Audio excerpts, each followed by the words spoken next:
and I just have learned a lot as I go. I think that, you know, I would encourage people really not to give up on the dreams they have and the things they're committed to. You know, if you're committed to, you know, working on issues affecting the black community, for instance, don't give up on that. You know, don't give up on that. There are opportunities to do that, and I would encourage people to really get out there and get whatever kind of experience they can get in doing it. You know, good intentions are not enough. You've got to have some samples of work. You've got to have some, if you're going into broadcast, you've got to have some tape, or if you're going into print, you've got to have done some writing. And even if you have to write for free, you know, just while you work your other job, just to get some samples of your work, I would really encourage people to do that. The other thing I think that people often overlook is getting involved in the professional organizations that really serve our communities. The National Association of Black Journalists is a great organization that never gets enough applicants for its scholarship programs, for its internship programs.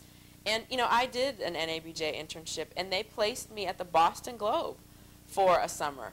Now, that was a tough internship for a lot of reasons, but the experience I got doing it was really invaluable, and it gave me a better sense of the kind of journalism I wanted to do. Right. In a certain way, it helped me realize that maybe a big daily newspaper wasn't the right fit for me, but I got to make some connections there with some people who I still am in touch with, who really helped me think about my career. So I would really encourage people to take those opportunities, and the last thing I'll say is to just really read a lot. Read good work, whether it's on the internet or whether it's in print or whatever. Really read a lot of high quality work that's along the lines of the kind of work you want to do. You'll learn a lot just by reading and taking it in and looking at what different writers are able to do. Definitely. What are some stories, like we've seen a lot of things not get focused on in recent months, what are some stories that you would have liked to have seen, like for the past 6 months and last year, that you think have needed more attention and haven't gotten? Oh, come on. We're talking about how they're running our whole country. I mean, we're talking about the demise of the regulatory agencies. No one's really doing a story about that. We're talking about questions that need to be asked about 911. No one dares go near that. We need to do more, and not within the black community, but we need to ask questions about why so many good black men have been caught up in this snare and are now in jail. True. We need to ask those questions. True. We need to find out more and more about the interconnection between corporate power and government, and how corporate power is now taking over our government. If we did that properly, you would see that it's a corporate-run state, not a government-run state. And we haven't even begun to ask those questions. Well, it's interesting, kind of our fascination with celebrities. I mean, I think my theory about that is just that everybody's looking for some example of people who have some perfect life that maybe we can all hope to have. And, you know, some people do it with Tom Cruise and Katie Holmes. Some people do it with Oprah. Some people do it with athletes. But we get really fascinated with fame. Yeah, we get really fascinated. Oh, if I could just, you know, have the business mindset that Russell Simmons had. Well, you know, Russell and Kimura broke up. So, you know, it's sort of like nobody's perfect. But that's, I'm not sure that there's much logic about that. I just think we're all kind of looking for somebody who can show us that model. And I should say, I'm sorry to interrupt. Yeah.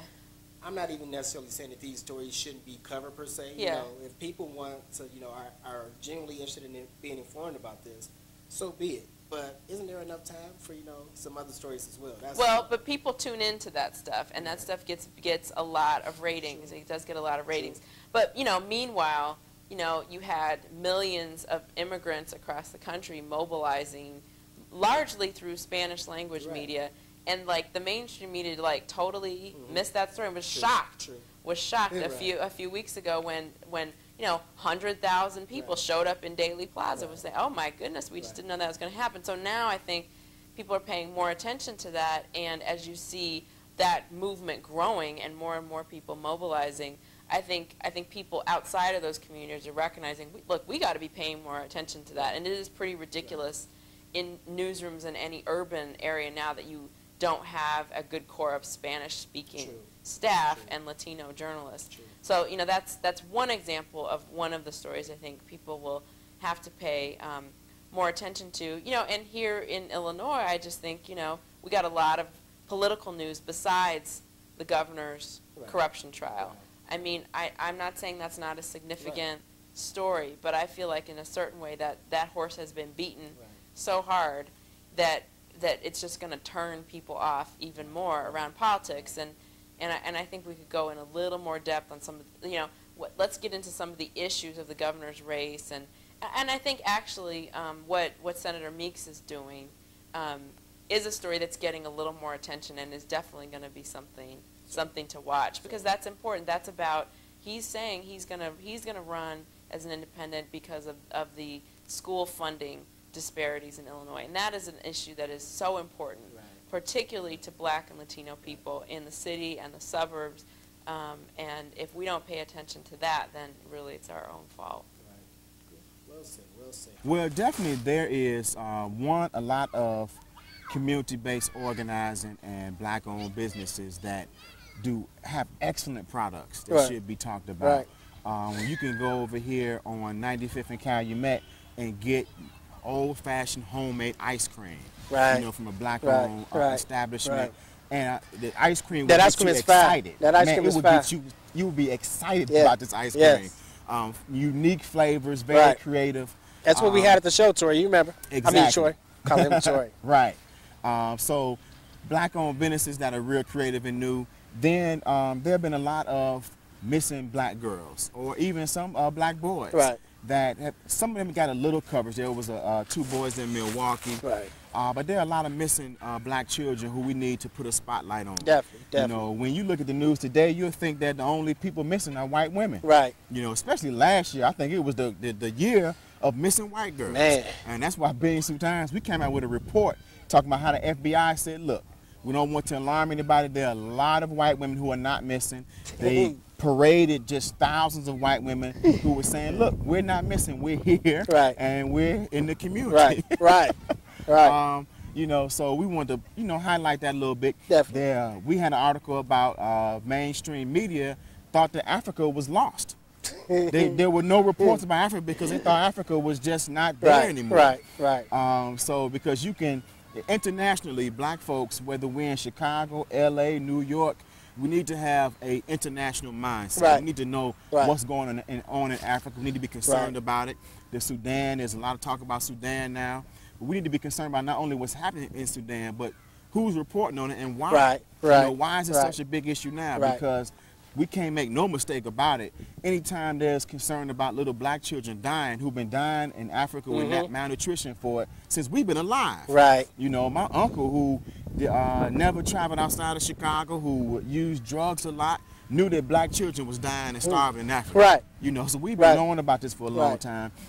So we need to understand the political issues behind what's going on, know the hidden hand behind it, and understand what's going on, like I say, in Sudan and South Africa and all across Africa, Central and South America. We know what's happening over there. Right.